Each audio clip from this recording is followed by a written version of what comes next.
So in the light of what's going on with Monique Tepe, this case actually, struck real hard. An Illinois man is facing first-degree murder charges after allegedly chasing his ex-wife into her home and fatally stabbing her, an attack her current husband reportedly witnessed in real time through home security footage. Ryan Dodd, 44 years old, of Aurora, is accused of killing 41-year-old Ashley Stewart at her home in Oswego on January 27, 2026. She was a mother of six, including a 2-year-old son. She was found dead from multiple stab wounds shortly after 1 p.m. Authorities say Ashley's husband called 911 after watching a live surveillance video that showed a man believed to be Dodd pursuing her in the garage of their home. The caller reported that he believed his wife was in danger after observing via home surveillance a male subject run after his wife into their garage, the police said. The caller believed the male to be the wife's ex-husband. When officers arrived at the scene, they discovered Stewart's deceased body inside the residence. Investigators later determined that Dodd allegedly followed Stewart as she entered her home and attacked her with a knife. About 30 minutes after the reported incident, Dodd was taken into custody during a traffic stop after an officer spotted his vehicle. Police confirmed that Dodd is Stewart's ex-husband and identified him as the suspect in the fatal attack.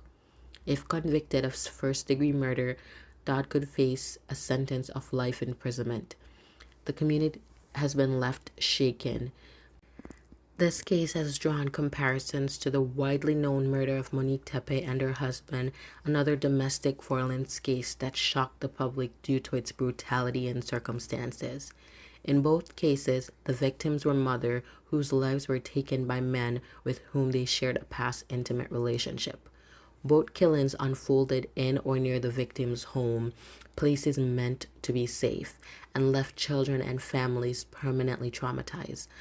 Like Monique's case, Stewart's murder highlights recurring warning signs seen in domestic violence strategies: fixation by a former partner, escalation after separation, and lethal violence carried out in the moments of direct access. Both cases underscore how quickly domestic situations can turn fatal, even when the victim is trying to move forward with their life. And I know this apparently is one of the most terrifying part of leaving a domestic violence. After you leave is when they're most likely to come after you. And as Monique taps, the aftermath of Ashley Stewart's death has reignited conversations about domestic violence prevention, protective measures, and the heartbreaking reality that many victims face ongoing danger from their former partners. These cases serve as devastating reminders that domestic violence does not always end with separation, and that intervention, awareness, and accountability remains critical to saving lives. And I do believe, like I mentioned earlier, even after you leave this relationship, you are still at a higher risk. But no one thinks that, years after leaving someone, they're going to come around and hurt you. So I do feel for these two ladies, and I hope those two men rot in hell.